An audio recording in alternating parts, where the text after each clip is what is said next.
Genang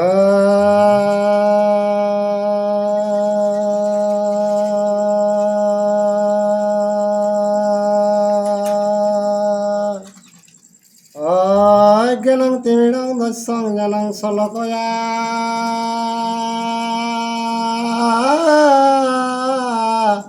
চক্ষুরং মিলিতং তস্মৈ Shri গুরুবে নমঃ। হা কৃষ্ণ করুণা সিন্ধু দীনবন্ধু জগৎপতি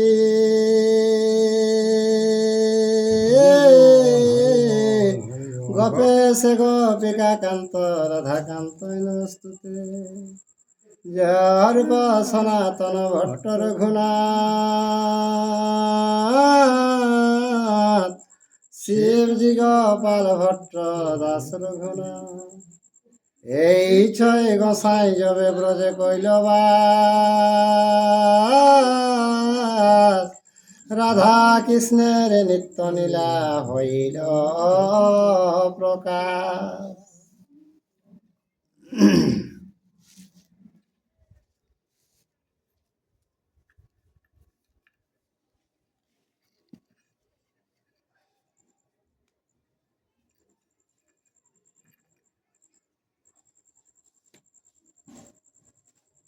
হে গোবিন্দ শ্রী গোবিন্দ হে গোবিন্দ হরি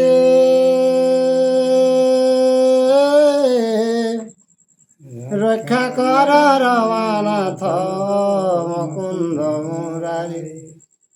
অনাথ জনার যদি দয়া না করিবে পতিত পাবন নাম কি গুণে ধরাবে। তুমি যদি ছাড় প্রভু আমি না ছাড়িব পায়ের নপুর হয়ে সততই বাজিব। তাহলে বিদুরেকর জন্ম বিবরণ। বিদুরেকর জন্ম বিবরণ। আর জন্মে জয়া বলে মুনি কহ বিবরণ।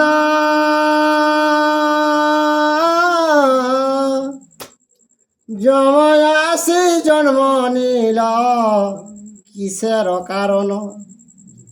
মুনি বলে মান্ডব্য নামেতে মুনিবর সত্যবন্ত ধর্মশীল তপেতে তৎপর। তো জন্মে যে ওই খোঁজ দিলে মুনিকে তুমি যে বললে নিজে ধর্ম আছে বিদুর জন্মিলে তো যমরাজ থাকি জন্য জন্মিল। তো বলছে শোনো মান্ডব মুনি মহা তোপে তপস্বী ছিল সেই তখনের ঘটনাটা শোনো। আচ্ছা। আর বহু কালা তপ করে বৃক্ষ মূলে বসে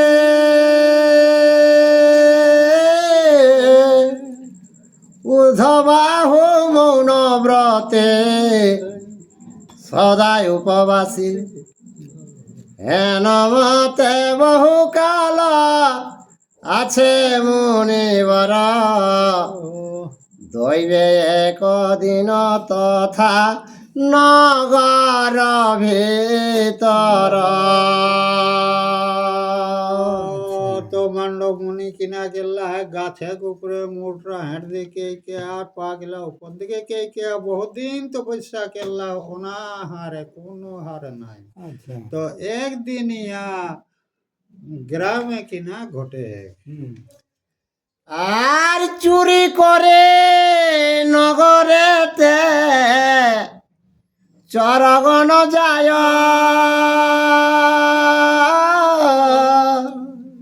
নগর রক্ষকগণ পাছে পাছে ধায়। আর পলাইতে নাহি পারে যত চরগণ মুনির আশ্রমে প্রবেশিল সর্বজন। तो ग्रामे কিনা আলাগে ঘরে চোরি হলা এক তো চোর পাড়া তো গ্রামের লোক পেছুয়া ছাড়তেন নি ওরাকে তাড়ি লেলে যায় আচ্ছা তো চোররা দেখো কোনো উপায় নাই তখন ও মণ্ডপ মুনি যেখানে ওপর আশ্রমে যাইকে আশ্রিত হয় আচ্ছা আর নানা দ্রব্য নগরেতে যে করিল চোরে মুনির আশ্রমেতে রাখিল সব পুরী তার পাছে এলো যত রাজচরগণ মুনিরে দেখিয়া জিজ্ঞা সেলা ততক্ষণ তো চোররা কিনা মেহুকে লাতে গো মান্ডব মুনি ওখানে সব জায়গায় যত চোরি কেলে সেগুলা রাখি দিলা আছে আর পাড়ালা। আর ওরা পাড়ায় দিলা আছে তো রাজা যেগুলা ওপর সেনা সামন্ত মানে চোরকে তাড়াইয়া হ্যাঁ তারা যাইকে দেখো তো মুনির পাশে যত সমান আয় বাবু তখন মুনিকে জিজ্ঞাসা করে আচ্ছা যে জিনিস গুলা কোনে আনলা আচ্ছা আর এই পথে আগে আগে চরগণ এলো দেখিয়াছ মহাশয় কোন পথে গেল আচ্ছা আর কিছু না বলিল মনে ছিল মৌন ব্রতে হেন কালে দ্রব্য দেখে সেই আশ্রমেতে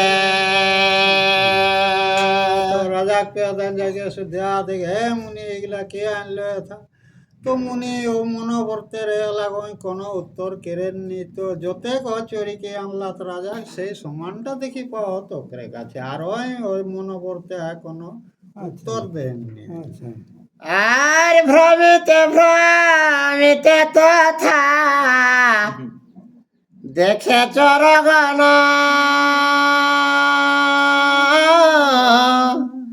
চরগণে ধরি তবে করিল বন্ধন আচ্ছা আর রাজ চরগণ তবে করিল বিচার জানিল সকল কর্ম এই বামনার तो चोर के तो ओरा खोजी के तो वो ढूंढी पायरा लेके धरी लेके ले आनले थे ना राजा को जगला पुलिस ठीक से दरार बिना दरार विचार करो जेटा जोते के चोर गिला करे काजे আচ্ছা আর লোকের বঞ্চনা করে তপের আরম্ভ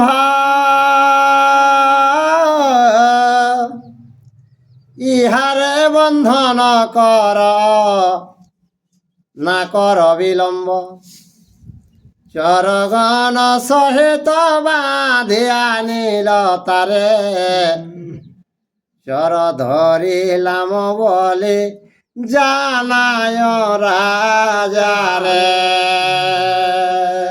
तो राजा चोर गन किना देखो जे ताले हो आए रख साटा है ताले को बांधी के आरे को ले जावा जा तो को वो चोरक संगे मांडव मुनि को ले गेल थी আর রাজাকে জানাই দেতি যে চোরকে আমরা ধরে নিয়ে আসে মানে বিচারকরা মুনিকেও ফাঁকা ফাঁকি ফাঁসাও ফাঁকা ফাঁকি ফাঁসাই গেলছি গো আচ্ছা দেখে ওকর আশ্রমে মাল পাওয়া লাই নগর আশ্রমে মাল পাওয়ালাই তো সেই কপিল মুনিকর পেছনে সেই ঘোড়া গাই বাঁধা। বাঁধি দিলা আতে আর এখন সাগর বংশ আইলে কি আরো কে ছেঁচে যেতে তো এখন ভাবলেন যে 60,000 সাগর বংশ ধ্বংস করে দিলেন তাই? আর রাজা দিল আজ্ঞা শুলে দেহ সর্বজনে নগর বাহিরে শুলে দিল ততক্ষণে আর মণ্ডপের শুলে দিল চরের সহিতে বহুদিন আছে মুনি বসে আসুলেতে तो वहाँ ওরাকর বিচারেরা এই দিলেন যে ওরাকে শুলে দেন যেসব ফাঁসি শুলি যেগুলাকে, তো ওরাকে শুলে দিয়ে দিলছেন। তো মান্ডব মুনিকেও চরে গাদালে দিয়ে দিল হাতে চরকে এই বাবু দেখে। তো এরকম ভাবে বহুদিন বিতি গেলেন, ও ভাবেই রয়ে গেল। না সুলেগ উপরে মান্ডব মুনি বেশি অনেক দিন অনেক দিন থেকে। একদিন মুনিগণ দেখিল তাহারে, দেখিয়া বিষম চিন্তা হইল সভাকারে। মুনিগণ মিলে তবে সে শূল ধরিল, অনেক যতনে উপাড়িতে না পারিল। তো যতেক মুনিগণ দেখিলেকে তো অবাক হয়ে গেলাম মান্ডব মুনি। তো যতেক মুনি ঋষিরা ধরিলেকে শুলটি ঝাঁকবেন কি এলা তো না উপড়াবে শক্তি কাকর নিলেন। আর জিজ্ঞাসিলা মুনিগণ মান্ডবের প্রতি,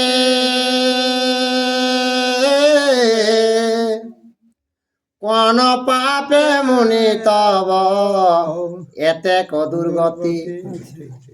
আর মান্ডব বলিল আমি বহু পাপকারী, কোন পাপে হেন শাস্তি বলিতে না পারে। তো বাকি মুনি গেলা শুধু আছে ঘে মুনি বর কি পাপ করে গেলিস যে আজ শুলে তোমাকে থাকতে হয়েছে। তো মান্ডব মুনি কেন আমি মহা পাপে বঠি বলে কোন পাপে যে এটা পালিকে সেটা আমি নির্ণয় করতে পারছি না। আর মনে গনা কথা কহে শুনিল ভূপতে,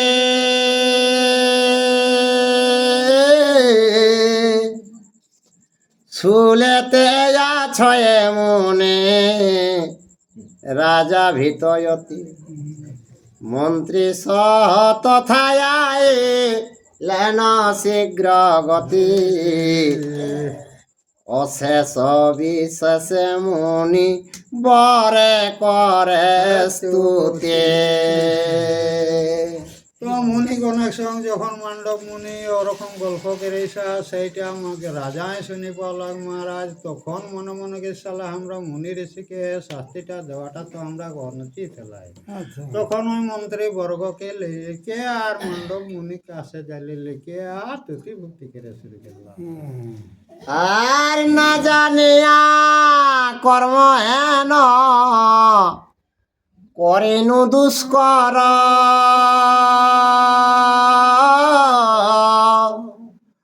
অধম দেখিয়া মরে ক্ষম মুনিবর। আর রাজা তার নানাবিধ করিল বিনয়, দয়া করি মুনিরাজ হইল সদয়।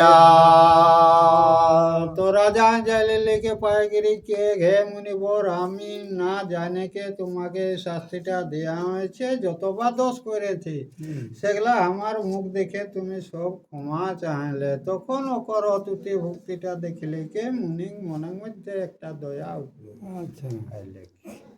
আর তবে নরপতি সে শূল উপাড়িল,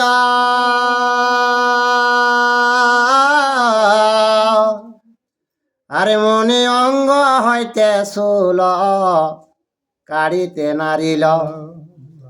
অনেক যতন কইল না হইল বাহির, দেখিয়া বিস্ময় চিত্ত হইল নিরপতির। তো রাজা এখন নিজেই মনে কেল্লাক যে সেই মান্ডব মুনি শুলটিকে ঝাঁকবেন। তো অনেক চেষ্টা করলাম কোনোতে বাইর করে পারলেই নেই। তখন রাজাও আর কিনা যখন নিহি পারলে তখন নিজে মনটাই অস্থির হয়ে গেল। আর বাহিরে যতেক ছিল কাটিয়া ফেলিলা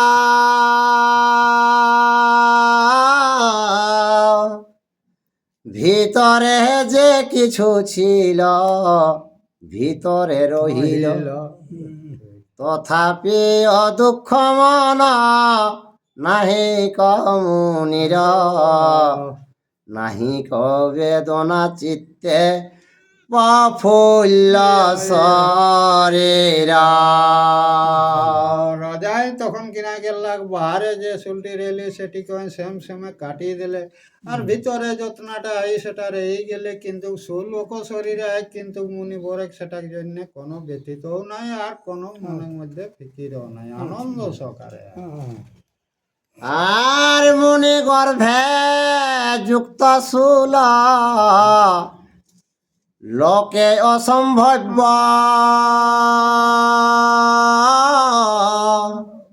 সেই হইতে নাম হইল অনিমাণ্ডব্য।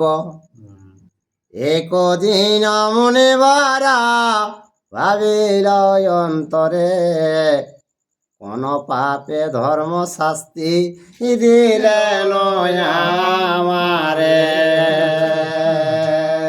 তো সেই শুলতো মণ্ডপ মুনি রয়ে গেলে তো একদিন মুনি চিন্তা করে দেখে যে ধর্মরাজ আমাকে কোন পাপে শাস্তিটা হ্যাঁ? আর ধর্মস্থানে ইহা হেতু জানিতে জুঝায়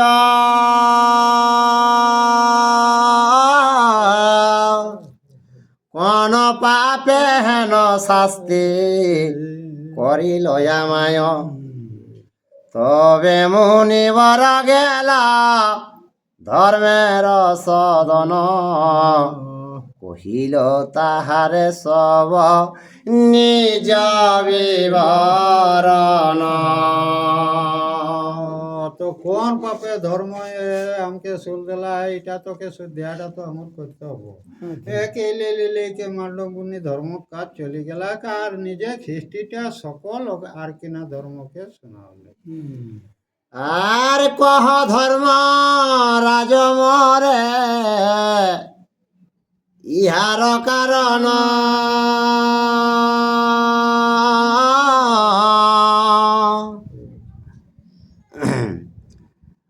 আর কোন দোষে হেন গতি করিলে আমার ধর্মরাজ বলে তুমি বালক বয়সে বালক সহিত ছিলা বাল্য ক্রিয়ারসে। তো ধর্মকে কোন পাপে আমাকে এটা দুর্গতি করেছ? তখন ধর্মরাজকে শুনো কে বালকের সময় তুমি শিশুর সময় ওই বালকের সাথে খেলাই মত্ত ছিলে। আচ্ছা। আর একদিন ক্ষুদ্র এক পতঙ্গ ধরিলা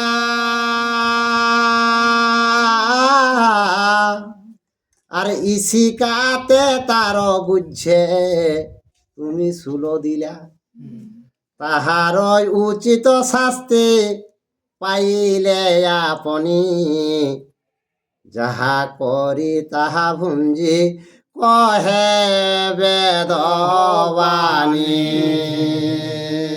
তো ধর্মকে শুন, শিশুকালে তুমি কি করলে একটা ডিলু ধরলে আর ডিলুটাকে ধরে কে নেজটা কাটে দিয়ে আর একটা ঘাস শুল দিয়ে কারো বাঁধলে।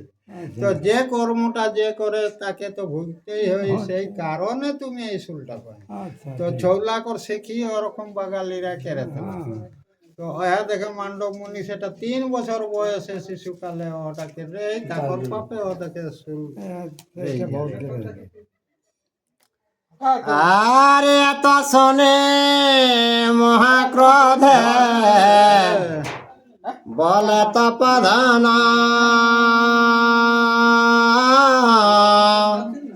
মমত পাবলয়ামে দেখাই এখন অল্প দোষে হেন শাস্তি এত বিচার তাহাতে বালক বুদ্ধি কি জ্ঞান আমার। তখন মুনিকে তাহলে তপস্যা দিয়ে বল সেইটা এখন দেখাবে এতে। তো কে তখন তো আমি বালক রয়ে এলাম, কোনো জ্ঞানও নাই, বিনা জ্ঞান আমাকে ঘু পাপে এত বড় দণ্ড কাহে দেতা। আর বাল্যকালে অল্প দশে অন্যায় তোমার এমত করিলে তবে মজিবে সংসার। ঠিক। এই হেতু নরলোকে শূদ্র জনি মাঝ বাস, বাস, বাস। আর অবশ্য লোভিবে জন্ম শুন ধর্ম রাজ। তোকে এই মতন অজ্ঞান শিশুকে যদি এই কর্মটা দেয়া হয়, তাহলে তো সংসার তুমি মজান দিবে হে ধর্মরাজ। যাও কে তোমার কামিনের গর্ভে শূদ্রীর গর্ভে তোমাকে নররূপী জন্মিতে হবে ধর্মরাজ। অভিশাপ দিলে মান্ডব জান। আর অদ্যাবধে আমি এই দণ্ডের কারণ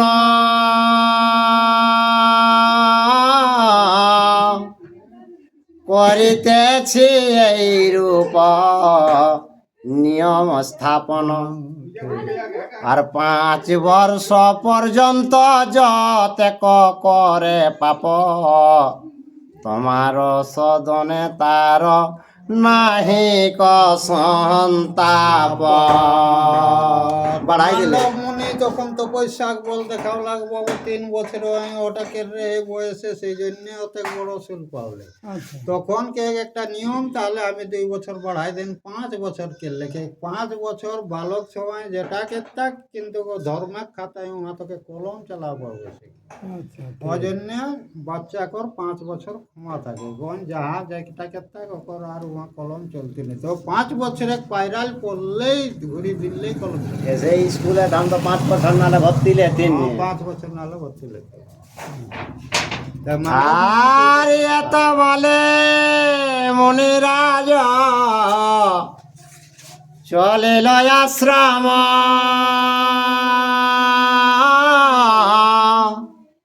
তার সাপে শূদ্র জনি পাইলেন যম। আর পরম পণ্ডিত বুদ্ধি ধর্মের আচার গুরুতে বিদুর রূপে জময় অবতার। আর মহাভারতের কথা অমৃত লহরী কাশীরাম দাস সাধু পিয়ে কর্ণ ভরে। জয় শ্রীকৃষ্ণ।